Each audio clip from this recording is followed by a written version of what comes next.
আজ পার্টিকুলার কোনো টপিকে নয়, বিভিন্ন ইস্যু নিয়ে বিভিন্ন জন বিভিন্ন বক্তব্য রাখেন এই পশ্চিমবঙ্গের শাসক দলকে। তো সেটার একটা রিয়াকশন ভিডিও, চলুন আমরা দেখেন। ভিডিওটা শেষ পর্যন্ত দেখুন, আর স্কিপ নয়, সাবস্ক্রাইব। এই যে এত চেঁচামেচি হচ্ছে না, একে ধরা ওকে ধরা, তদন্ত কোনো দরকার নেই। মমতা ব্যানার্জিকে ধরে ছেড়ে করে দিন, তাহলেই শেষ হয়ে যাবে। কেন উনি তো সর্বঘটে কাঠালি করা, ওনাকে ধরলেই লেখা চুকে যাবে, কিন্তু সেটা ধরার সাহস বা মূরত কারণ নেই বোধহয়। এইটুকুনি বলতে পারি। 294টা সিটে আমি প্রার্থী, এটা তো উনিই বলেছিলেন। আমি গুন্ডাদের কন্ট্রোল করি, এটা তো উনিই বলেছিলেন। বলছে দিদির নামে কেউ যদি বলে পিটিয়ে শেষ করবো, এটা দিদি শুনতে পাননি। দিদি কিছু না বলে তুই এই কথাটা বললি কেন? বলবে না, দিদি চান এটা হোক, দিদি চান এটা হোক, সেই জন্য হচ্ছে। হ্যাঁ স্যার, নেই হো সকতা। একজন জেলার নেতা বললো বিরোধীদের মারামারি করলে ওদের ঘরে আগুন লাগে। আজকে পুলিশ বাঁচাতে যায়, পুলিশকে বোমা মারো। তারপরে মুখ্যমন্ত্রী বসে আছেন। আমিও 10 বছর আমার ওই কাজ করতে হয়েছে। পুলিশকে বোমা মারো কে বলবে, কি করতাম তাকে? সেই রাত্রি থেকে সে গেলে থাকতো, সেই রাত্রি থেকে তারপর তাকে বুঝে নিতাম কোন আইনে কি করবো। কিন্তু ইউনিটটাই তাকে নিয়ে বোমা মারবো নেতা, বোমা মারবো নেতাকে নিয়ে ঘুরে বেড়াচ্ছে। আজও যদি আপনি থাকতেন দেখতেন স্যার, শুধু অনুব্রত না, শেখ শাহজাহান, বালু, কালু, আলু দিদির কাছে সব সময় বিধানসভায় দাঁড়িয়ে তাদের প্রশংসায় পঞ্চম। আসলে দিদির কাছে কোনো অন্যায় অন্যায় নয়, কোনো অপরাধী অপরাধ নয়, কেউই খারাপ নয়। একটা কারণেই আপনি খারাপ হতে পারেন, যদি পলিটিক্যালি আপনি দিদিকে কাউন্টার করতে চান।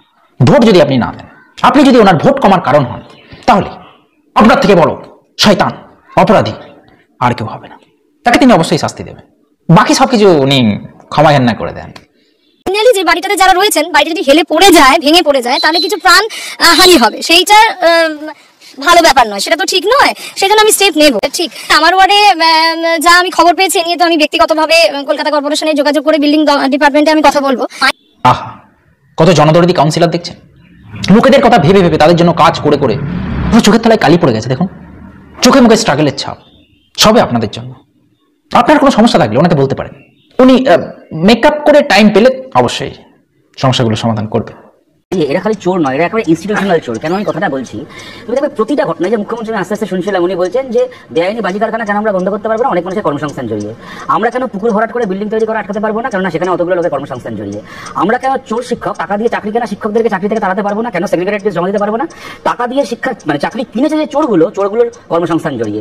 অর্থাৎ প্রতিটা ক্ষেত্রে এদের চুরিকে, এদের দুর্নীতিকে এরা একটা মানবিকতার একটা মোড়কে জাস্টিফাই করার চেষ্টা করে। পুলিশ গিয়ে হাত থেকে টাকা নিয়ে আসে বেআইনি কারখানাগুলো থেকে, বেআইনি বিল্ডিং থেকে, পুলিশ জানে না। তার থেকে বড় কথা, মানুষ কেন মুখ খুলতে পারে না? তুমি বাজি বানানো বেআইনি ভাবে ছেড়ে দাও, বাজি ফাটানোর প্রতিবাদ করেছে বলে রাস্তায় ফেলে মেরে রক্ত বার করে দিয়েছে পশ্চিমবাংলায়। আজকে একটা পুকুর ভরাট করা হয়েছে, একটা জায়গায় পুকুরে এক মুঠো মাটি ফেলা হচ্ছে, যে লোকটা তার বিরুদ্ধে অভিযোগ করবে সেই লোকটা তারপর আর একদিন পাড়ায় শান্তিতে বসবাস করতে পারবে না। এই হচ্ছে বাস্তবতা বাংলা, সেই কারণে এগুলো হয়ে যাচ্ছে। পুরো বাস্তব চিত্রটা তুলে ধরেছেন। একটা কথা বলতে ভুলে গেছেন, একজন প্রশ্ন করেছিল ভোটে অশান্তি কেন এত হয় বাংলায়, অশান্তি কেন বন্ধ করা যাবে? তার উত্তর কিন্তু এই একই, এটাও দিদি মানবিকভাবেই বন্ধ করতে পারে। এখানেও তো অনেকজনের কর্মসংস্থান জড়িয়ে, কি বলেন? তাই ভোটে অশান্তি শিল্প, এটা একটা শিল্প, এটা কিন্তু চলবে। আচ্ছা, শিল্প নিয়ে এই ভিডিওটা কি কমপ্লিমেন্ট করে? রুদ্রনীল ঘোষ কিছু বলেছে, যে প্রত্যেকবার বিজনেস সামিট হয়, বাইরে থেকে লোক আসে, তারা কি দেখতে আসে? বছরের পর বছর তারা কিন্তু আসছে আর যাচ্ছে, কোনো শিল্প কিন্তু তারা করতে পারছে না, তারা কোনো শিল্প করার চান্সই পাচ্ছে না। বাংলায় এত শিল্প, কি শিল্প দেখুন। শিল্প নেই তাই সম্মেলন করে ডাকা হচ্ছে। বাটি নিয়ে কখন বসে, এবার সেই বাটি আমি অ্যালুমিনিয়ামের করি, টিনের বাটি করি, পেতলের বাটি করি, বাটি তো বাটি কখন করি, যখন আমার কাছে শিল্প নেই। তা যে রাজ্যগুলোতে শিল্পের পরিবেশ রয়েছে, তোলাবাজি নেই, ট্যাক্সের অত্যাচার নেই, তৃণমূলের এমএলএ এমপির আমার এই লোক নিয়ে নাও, সেই ইঞ্জিনিয়ার না হলেও আমার মিছিলে হাঁটে, তাই এরা কাজ না করলেও ঢপে জব কাট করে দিয়েছি, তাদের নিতে হবে, এই সমস্ত। তো এইরকম নানান রকম রয়েছে। আর মমতা বন্দ্যোপাধ্যায় ঠিকই বলেছেন, একটা বিষয় বিজেপি বলে বিরোধিতা করে ফেলেছে। সত্যি পশ্চিমবঙ্গের শিল্পের পরিবেশ রয়েছে, সেটা হচ্ছে চুরি শিল্প। এত অভিনব পদ্ধতিতে চুরিটাও যে শিল্প করা যায়, সেইটা বোধহয় এই শিল্পপতিরা দেখতে এসেছেন যে এটা কি অদ্ভুত শিল্প গড়া, তাই না? কোনো অ্যাসবেস্টাস লাগছে না, সেট লাগছে না, কিন্তু চুরিটা শিল্প হয়ে গেছে এই রাজ্যে। কি করে বুঝেছেন বাংলায় কেন নতুন করে আর কোনো শিল্প হচ্ছে না, ইনভেস্টমেন্ট আসছে না, জায়গায় পাচ্ছে না, চারিদিকে শিল্পের ছড়াছড়ি, এ বলে আমাকে দেখ, ও বলে আমাকে দেখ। ওই জন্য তো সৌরভ গাঙ্গুলিও ক্রিকেট ছেড়ে এখন শিল্পপতি হয়ে গেছে, মার্কেটটা ভালো চলছে, এখন খাবে পাবলিক। চলো নেক্সট ভিডিওতে চলে যাই। কি বস ভালো তো, কি বলছে দেখি। তারা পাথর ভাড়া কটা মিলে চুষেছিস, মদনকে কজন দিয়েছিস, সামনে থেকে না পেছন থেকে, সে পলিটিক্যালি না অ্যাপলিটিক্যালি, কে ভাইপোর বলে লাগছে, কে পিসির পা চাটছে, তা দিয়ে তো আমার ছেড়ে যায় ম্যান। আই গিভ ইট আ ফাক ম্যান টু এভরিথিং। আমি তো কুম্ভে মারা গেলাম বাড়া, আমি তো ব্যাঙ্গলে পড়ে মারা গেলাম, আমি বসে নেটফ্লিক্স দেখবো আর হাত মারবো, আর তারপর কি করবো? আমি সালা কি করছি? তোদের এসব দেখে আমার প্রতিবাদ করার ক্ষমতাও নেই, প্রতিবাদ করার টাকাও নেই, প্রতিবাদ করার পয়সাও নেই। যে মায়েটা ম্যানহোলে পড়ে মরে, কুম্ভে পায়ের তলায় পড়ে মরে, বেরোন পড়ে যায় সালা। যে বোকাচোদা সরস্বতী পুজো করতে পারে না গুন্ডার ভয়ে, তাকে রেপের ভয় দেখানো হয়, সরস্বতী পুজো করতে গেলে কলেজে গিয়ে, সেই সালা কলেজে গিয়ে ডাক্তারি পড়তে গিয়ে খুন ধর্ষণ হয়ে যায়। এই সবগুলো আমি হচ্ছি, বুঝেছিস? এই ভিডিওটা থেকে কিচ্ছু বলার নেই। এই ভিডিও দেখে শুধু হাসবেন না, একটু ভাববেন। বাজেট নিয়ে দিদি কিছু বলছে, শুনুন। লক্ষ্মীর ভান্ডার প্রকল্পে এখনো পর্যন্ত 2,21,00,000 মা বোনেরা পায়, এবং এতে আমাদের প্রচুর টাকা খরচ হয়, 50,000 কোটি টাকা। তার কারণ আমাদের দেখা দেখি টুকলি করে কিছু কিছু রাজ্য, যেটা বিজেপি ইলেকশনে জেতার জন্য করেছেন, অনেক রাজ্য আবার অনেকগুলো বন্ধও করে দিয়েছে। তাদের মধ্যে নানা রকম রেস্ট্রিকশন কাজ করে, যেমন মান্থলি কারো বাইক থাকলে হবে না, বা ফোন থাকলে হবে না, বা 2.5 লক্ষ টাকা বছরের ইনকাম হতে হবে, এসব আছে। কিন্তু আমাদের লক্ষ্মীর ভান্ডার হচ্ছে ইউনিভার্সাল। কেন্দ্র অনেক বাদ বিচার করে দেয়, অনেক বাঁচাবাচি করে। আমাদের এখানে সব সমান, মানে আমরা তেলা মাথাতেও তেল দিই, শুকনো মাথাতেও তেল দিই, কারোর বাড়ি থাকলেও বাড়ি দিই, না থাকলেও বাড়ি দিই। যে পাইনি সে না পেলেও হবে, কিন্তু যে পেয়েছে সে যেন আবার একবার পাই, এইটা আমরা কিন্তু এনসিওর করি। আর মিথ্যা কথা বলতে তো ট্যাক্স লাগে না, তাই যখন যেটা মনে আসে বলে দিই। পাবলিক যেটা খাবার সেটা খাবে, যেটা খাবে না সেটা খাবে না। এই এদিকে দিদি,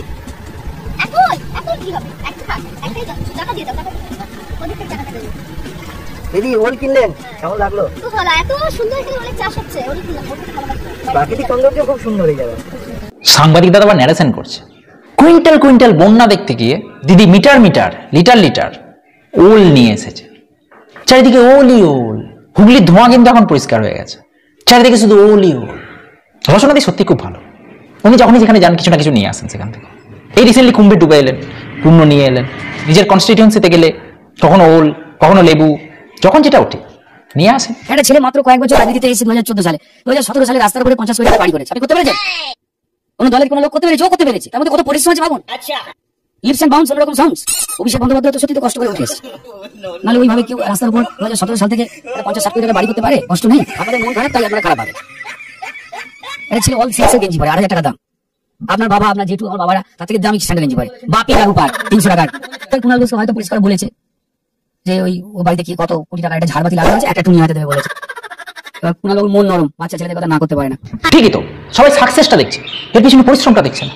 শান্তিতে শান্তি নিকেতনে থাকার জন্য কত পরিশ্রম বলুন তো। আপনারাও শুধু হাসবেন না, একটু পরিশ্রম করুন, একটু সাবস্ক্রাইব বাটনটা টিপুন।